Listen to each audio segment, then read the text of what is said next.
Hey guys, I am always in a rush. Anybody that's been watching me since 2005, since I've been covering Michael Jackson, which is 16 and a half years because I covered the 2005 trial and sat in the courtroom with him. Woohoo. That was fun. But it wasn't fun. You know what I mean? It was fun to be with him. It was fun that he was acquitted, but the situation was not fun.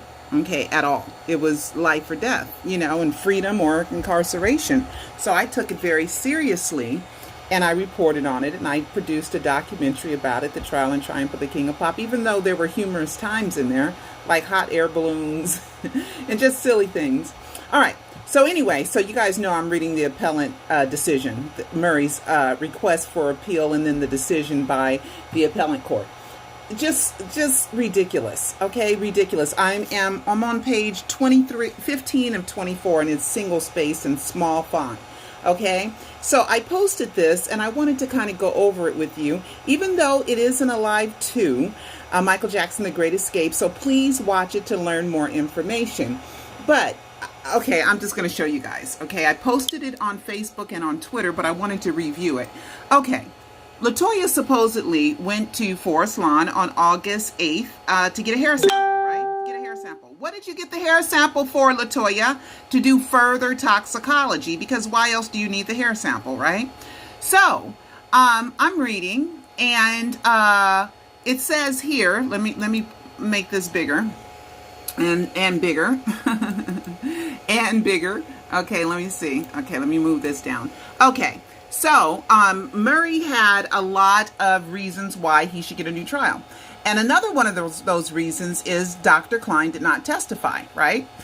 Because Michael was seeing Dr. KLEIN. I even have recorded Michael coming out of Dr. KLEIN's office. It's somewhere on the internet. And so Michael went to Dr. KLEIN's office because he wanted to look good for his last performances with the fans, right? So Dr. KLEIN was shooting him with Demerol, okay? It says that he was treated with increasing amounts of Demerol in the months before his death, as shown by Dr. KLEIN's medical records. Okay, Dr. KLEIN released his medical records, but Dr. KLEIN gave Michael Demerol 3 days before "quote unquote" death. If the same body, it would have showed up in the toxicology report. Add this to long list of evidence that that dead body wasn't Michael Joe Jackson's, because it wasn't. Okay. Now, so here are Dr. KLEIN's medical records, okay, of Michael Jackson that were released, and he was just giving him Demerol on the 22nd.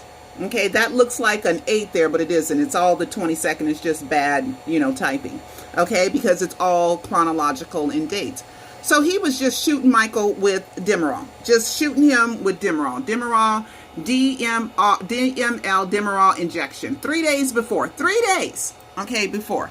Now, in 90 days, here it is, Dr. KLEIN gave Michael Demerol 51 times in 3 months. 51 times in 3 months. Okay, you think I'm done? Heck no, I'm not done.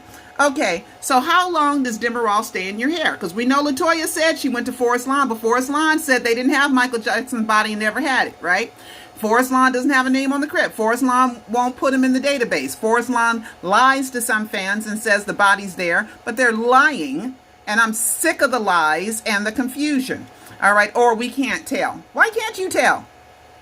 It's ridiculous. But anyway, so Demerol can be found in hair follicles for up to 90 days after the last dose. Okay?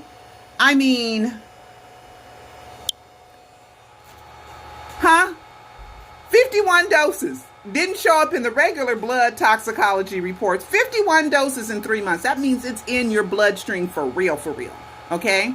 Even though it can come out, but when you keep accumulating, it should show up. But I digress. Let's say it's not in the bloodstream. Let's just say it's not, because it's supposed to get out of the bloodstream in 24 to 48 hours. So they missed it by 1 day, right? But it's in the hair follicles for 90 days, right? And LaToya, on the autopsy report, says she went to Forest Lawn and got a hair sample, but the face was wrapped up, so she didn't get to see the face, right? She just got to see the top of the head and the hand, okay? Because they need to get a palm print. This is not Michael Jackson's body, period, okay? Now, Dr. Murray is trying to say, you know, I need a new trial because I really wasn't guilty. He wasn't.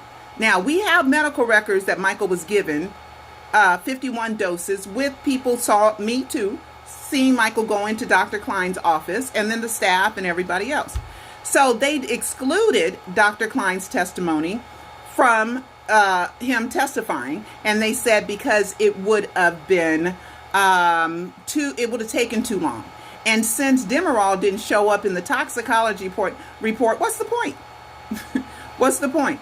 And bringing Dr. Klein in on it, it just make it too long and just doesn't matter, and forget that, okay?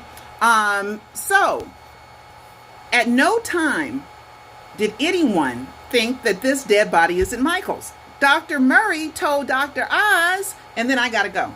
Dr. Murray told Dr. Oz it wasn't the same body that I saw, and he also said the body looked differently when he came out from the bathroom in his book, okay? Dr. Klein, watch my movie, A Prisoner of Fame. He's in on it. It was his job to make sure that they did not discover that that dead body is not his. Because anybody with common sense would go, why isn't the Demerol showing up at least in the hair? At least in the hair. The dead body wasn't Michael's. So we don't have 911 call doesn't call him Michael Jackson. At UCLA, they call him Soleil Sean and Trauma Gershwin. The coroner lied about how he named and identified the dead body. All death documents are in the wrong name of Michael Joseph Jackson. I mean, golly, that dead body was not Michael Jackson's. That's the only way all this existed. And a lot of people don't realize it. Okay, because it's, how could me, a black woman, know more than the courts, know more than the coroner? Well, because they lied in the courts with the alleged victim, alleged date. They know that dead body isn't his. And I'm going to do something about it because I'm really, really, really tired of it. I really, really am. You know, because I should not be, for being smart and being diligent and figuring this all out, I should not be called crazy and insane and talked about and my life threatened and all these things. It really should not happen. It really should not. All right, but I digress a little bit. But I love you guys, and I got more to read to tell you guys more about the Appellant's decision. All right, see you next time. Don't forget to get the Alive trilogy, 1, 2, and 3. Alive 4, and Matt did the artwork for this and also the background graphics in Alive 4, but he's not doing so well, so please, prayer warriors, we keep praying for him. And pray for my daddy too. He's getting a little old. He has rheumatoid arthritis, okay? So he's not doing so well either. All right, and pray for the world, because things are going on in this world that are just kind of scary. And then, of course, you got to watch A Prisoner of Fame that I release for free on my YouTube channel. All right, guys, I will see you next time. Bye-bye.